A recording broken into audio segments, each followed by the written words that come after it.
Chapter 6. Amos plays with action figures. His name was Leonid, and we agreed not to kill each other. We sat on the steps of the gazebo and talked while the students and teachers struggled to walk around us. Leonid's English was not good. My Russian was non-existent, but I understood enough of his story to be alarmed. He'd escaped the Russian gnome and somehow convinced Shu to whisk him here to find me. Leonid remembered me from our invasion of the Hermitage. Apparently I'd made a strong impression on the young man. No surprise. I am rather memorable. Stop laughing, Carter! Using words, hand gestures, and sound effects, Leonid tried to explain what had happened in St. Petersburg since the death of Vlad Menshikov. I couldn't follow it at all, but this much I understood. Quai, Jacobi, Apophis, fast gnome, many deaths, soon, very soon. Teachers began corralling students and calling parents. Apparently they feared the mass blackout might have been caused by a bad punch or a hazardous gas. Drew's perfume, perhaps, and they decided to evacuate the area.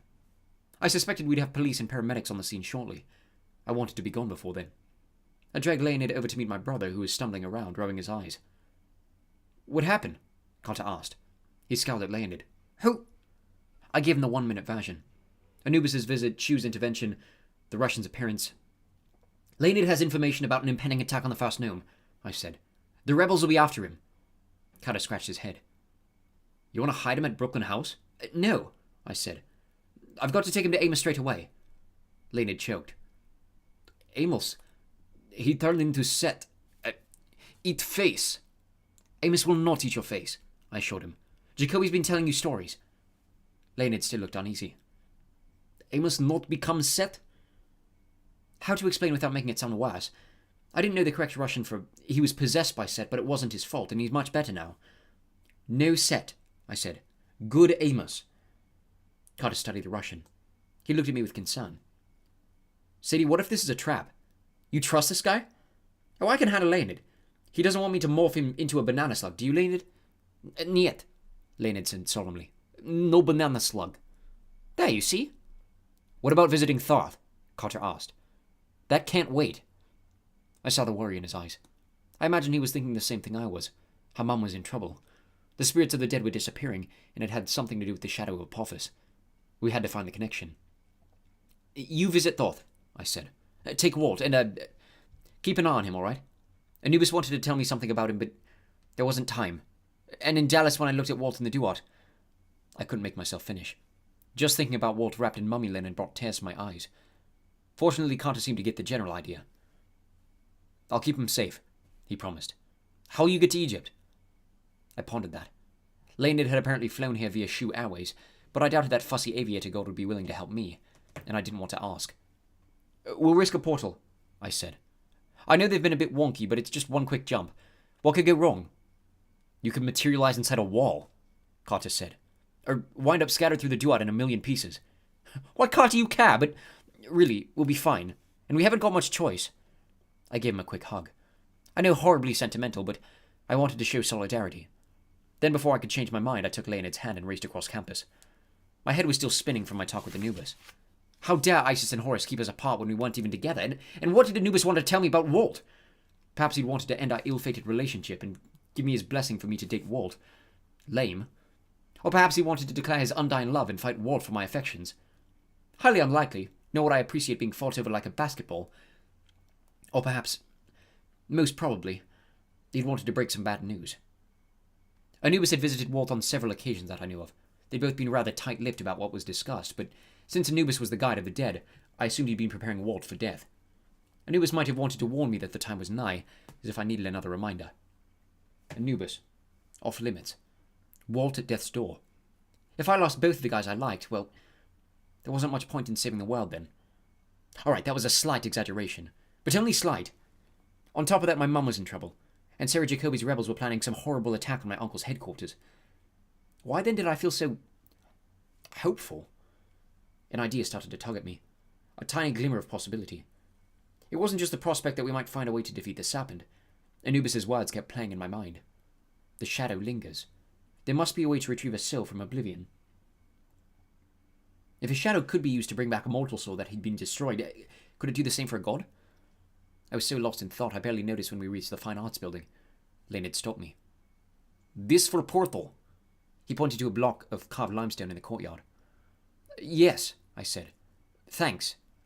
Long story short, when I started at BAG, I reckoned it would have been good to have an Egyptian relic close by for emergencies. So I did the logical thing. I borrowed a chunk of limestone frieze from the nearby Brooklyn Museum. Honestly, the museum had enough rocks. I didn't think they'd miss this one. I left a facsimile in its place and asked Alyssa to present the actual Egyptian frieze to her art teacher as an art class project, an attempt to simulate an ancient art form. The teacher had been duly impressed.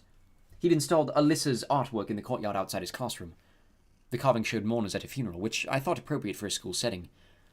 It wasn't a powerful or important piece of art, but all relics of ancient Egypt have some amount of power, like magical batteries.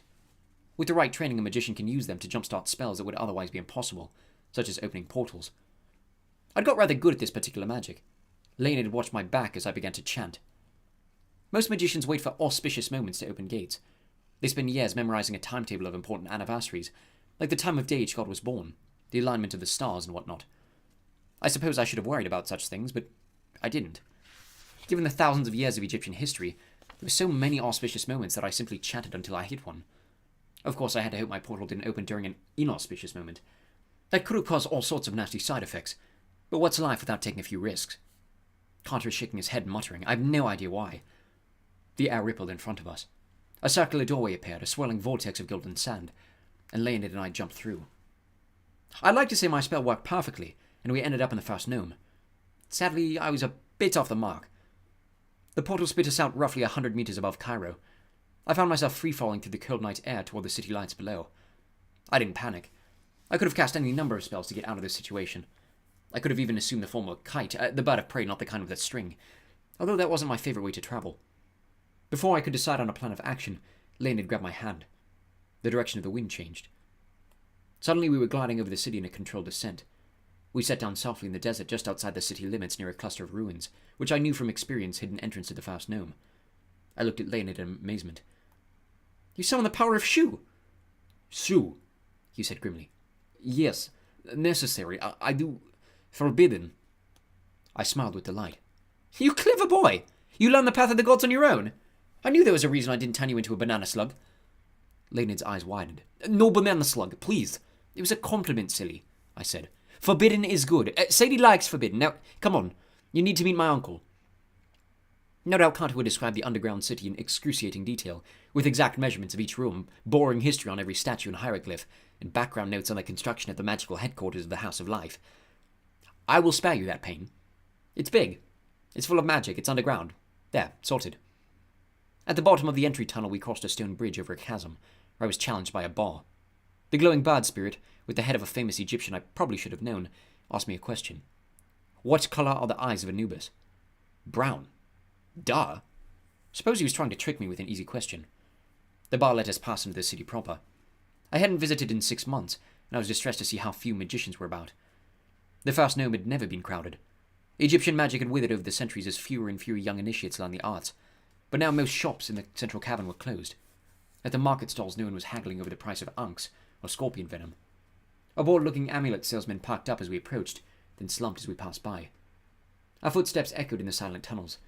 We crossed one of the subterranean rivers, then wound our way through the library quarter and the Chamber of Birds. Carter says I should tell you why it's called that. It's a cave full of all sorts of birds. Again, duh. Carter, why are you banging your head against the table? I brought my Russian friend down a long corridor, past a sealed tunnel that had once led up to the Great Sphinx of Giza, and finally to the bronze doors of the Hall of Ages. It was my uncle's hall now, so I strolled right in. Impressive place? Certainly. If you feel that with water the hall would have been large enough for a pot of whales. Running down the middle, a long blue carpet glittered like the River Nile. Along either side marched rows of columns, and between them shimmered curtains of light displaying scenes from Egypt's past. All sorts of horrible, wonderful, heart-wrenching events. I tried to avoid looking at them. I knew from experience that those images could be dangerously absorbing. Once I'd made the mistake of touching the lights, and the experience had almost turned my brain into oatmeal. The first section of light was gold, the age of the gods. Farther along, the Old Kingdom glowed silver, then the Middle Kingdom in coppery brown, and so on. Several times as we walked on, I had to pull Leonid back from scenes that caught his eye. Honestly, I wasn't much better. I got teary-eyed when I saw a vision of Bess entering the other gods by doing cartwheels in a loincloth. I cried because I missed seeing him so full of life. I mean, the sight of Bess in a loincloth is enough to make anyone's eyes burn. We passed the bronze curtain of light for the New Kingdom. I stopped abruptly. In the shifting mirage, a thin man in priestly robes held a wand and a knife over a black bull. The man muttered as if blessing the animal. I couldn't tell much about the scene, but I recognized the man's face. a beaky nose, high forehead, thin lips that twisted in a wicked smile as he ran the knife along the poor animal's throat. "That's him," I muttered. I walked toward the curtain of light. "Niet!" Leonid grabbed my arm. "You tell me the lights are bad. Stay away." You're right," I said. "But that's Uncle Vinny." I was positive it was the same face that had appeared on the wall at the Dallas Museum. But how could that be? The scene I was looking at must have happened thousands of years ago. "Not Vinny," Leonid said. "Kim was it." "Sorry?" I wasn't sure if I'd heard him correctly, or even in what language he'd spoken. "Is that a name?" "He is..." Leonid slipped into Russian, then sighed in exasperation. "Too difficult to explain. Let us see Amos, who will not eat my face." I forced myself to look away from the image. "Good idea. Let's keep going." At the end of the hall, the curtains of red light for the modern age changed to dark purple. Supposedly this marked the beginning of a new age, though none of us knew exactly what sort of era it would be. If Apophis destroyed the world, I guessed it would be the age of extremely short lives. I'd expected to see Amos sitting at the foot of the pharaoh's throne. That was the traditional place for the chief lector, symbolizing his role as the pharaoh's main advisor. Of course, the pharaohs rarely needed advising these days, as they'd all been dead for several thousand years. The dais was empty. That stumped me. I'd never considered where the chief lector hung out when he wasn't on display. Did he have a dressing room? Possibly with his name and a little star on the door? "There," Leonid pointed. Once again, my clever Russian friend was right. On the back wall behind the throne, a faint line of light shone on the floor, the bottom edge of a door. "A creepy secret entrance," I said. "Well done, Leonid." On the other side, we found a sort of war room. Amos and a young woman in camouflage clothes stood at opposite ends of a large table, inlaid with a full-color world map. The table's surface was crowded with tiny figurines, painted ships, monsters, magicians, cars, and markers with hieroglyphs. Amos and the camouflage girl were so engrossed in their work, moving figurines across the map, they didn't notice it at first. Amos wore traditional linen robes. With his barrel-shaped figure, they made him look a bit like Friar Tuck, except with darker skin and cooler hair. His braided locks were decorated with gold beads. His round glasses flashed as he studied the map. Draped around his shoulders was a leopard skin cape of the chief lector. As for the young woman, oh gods of Egypt, it was Zia. I'd never seen her in modern clothes before. She wore camouflage cargo pants, hiking boots, and an olive-colored tank top that flattered her coppery skin. Her black hair was longer than I remembered. She looked so much more grown up and gorgeous than she had been 6 months ago. I was glad Carter hadn't come along. He would have had difficulty picking up his jaw from the floor. Yes, you would have, Carter. She looked quite stunning, in a commando gal sort of way. Amos moved one of the figurines across the map. "Here," he told Zia. "All right," she said, "but that leaves Paris undefended." I cleared my throat. "Are we interrupting?" Amos turned and broke into a grin. "Sadie!" He crushed me in a hug, then rubbed my head affectionately. "Ow," I said. He chuckled. "I'm sorry. It's just so good to see you." He glanced at Leonid. "And this is..." Zia cursed. She wedged herself between Amos and Leonid. "He's one of the Russians. Why is he here?" "Calm down," I told her. "He's a friend." I explained about Leonid's appearance at the dance. Leonid tried to help, but he kept slipping into Russian. "Wait," Amos said. "Let's make this easier." He touched Leonid's forehead. "Medwa." In the air above us, the hieroglyph for speak burned red. "There," Amos said. "That should help." Leonid's eyebrows shot up. "You speak Russian?" Amos smiled. "Actually, for the next few minutes, we'll all be speaking ancient Egyptian, but it'll sound to each of us like our native tongue." "Brilliant," I said. "Leonid, you best make the most of your time." Leonid took off his army cap and fidgeted with the brim. "Sarah Jacobi and their lieutenant, Kwai. They mean to attack you." "We know that," Amos said dryly. "No, you do not understand." Leonid's voice trembled with fear. "They're evil. They're working with Apophis." Perhaps it was a coincidence, but when he said that name, several figurines on the wild map sparkled and melted. My heart felt very much the same way. "Hold on," I said. "Leonid, how do you know this?" His eyes turned pink. "After the death of Mensukov, Jacobi and Kwai came to our Nome. We gave them refuge. Soon Jacobi took over and my comrades did not object. They hated the Canes very much." He looked at me guiltily. "After you broke into our headquarters last spring, the other Russians blame you for Mensukov's death and the rise of Apophis. They blame you for everything." "Yeah, quite used to that," I said. "You didn't feel the same?" He pinched his oversized cap. "I saw your power. You defeated the Chesu Herald monster. You could have destroyed me, but you didn't. You did not seem evil. Thanks for that. After we met, I became curious. I began reading old scrolls, learning to channel the power of the god Shu.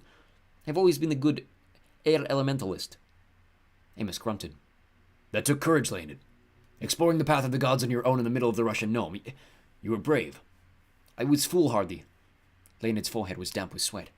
Jacobi has killed magicians for lesser crimes. One of my friends, an old man named Michael, he once made the mistake of saying all kings might not be bad. Jacobi arrested him for treason. She gave him to Kwai, who does magic with lightning, terrible things. I heard Mikhail screaming in the dungeon for 3 nights before he died. Amos and Zia exchanged grave looks. I had a feeling this wasn't the first time they'd had about Kwai's torture methods. I'm so sorry, Amos said. But how can you be sure Jacobi and Kwai are working for Apophis? The young Russian glanced at me for reassurance. You can trust Amos, I promised. He'll protect you. Leonid chewed his lip.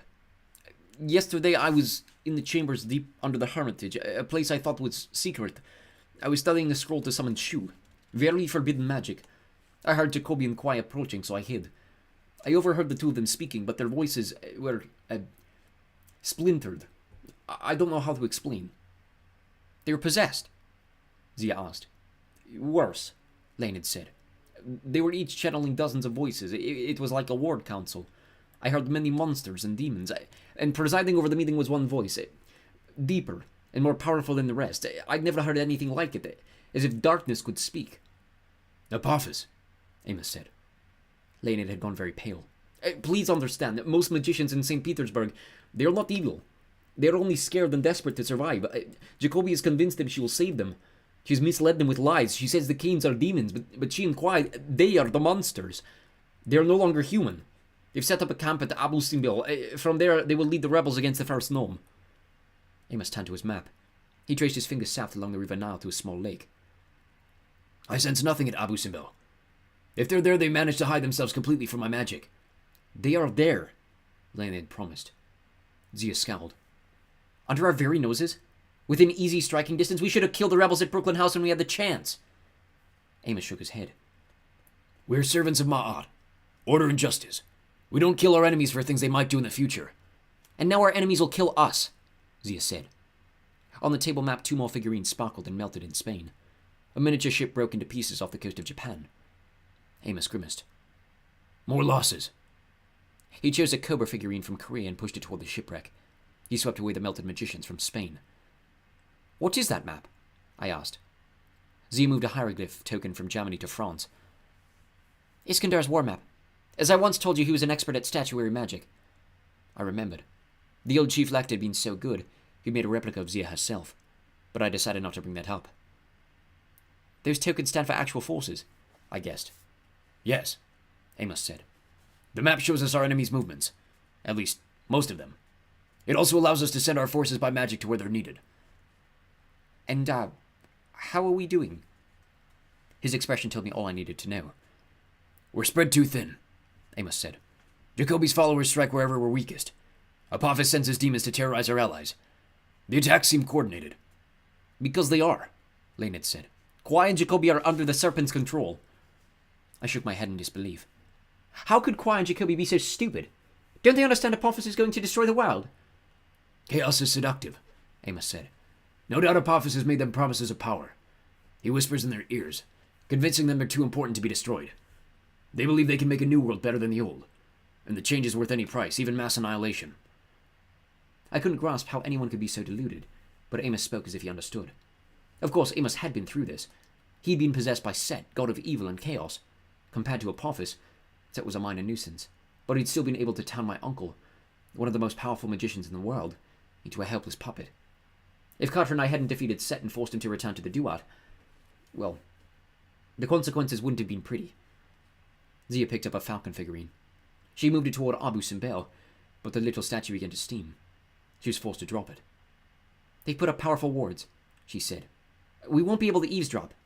They will attack in 3 days, Leonid said. At the same time, Apophis will rise, at dawn on the autumn equinox. Another equinox, I grumbled. Didn't that last bit of nastiness happen on one of those? You Egyptians have an unhealthy obsession with equinoxes. Amos gave me a stern look. Sadie, as I'm sure you're aware, the equinox is a time of great magic significance, when day and night are equal.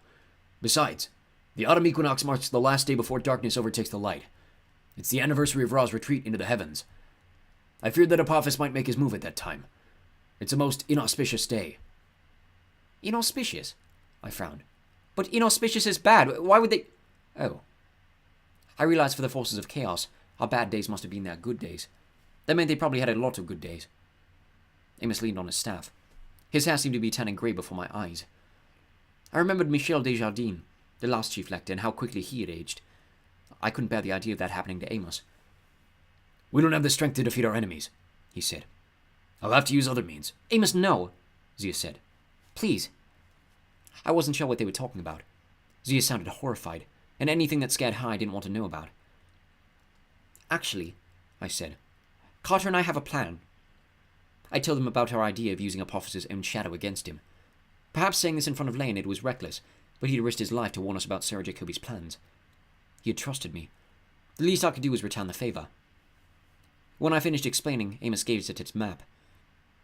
I've never heard of such magic. Even if it's possible. It is, I insisted. Why else would Apophis delay his doomsday attack so he could track down and destroy every Skrill by this fellow Setnir? Apophis is afraid we'll figure out the spell and stop him. Zia crossed her arms. But you can't. You just said all copies were destroyed. We'll ask Thoth for help, I said. Carter's on his way there now, and in the meantime, I have an errand to run. I may be able to test our theory about shadows.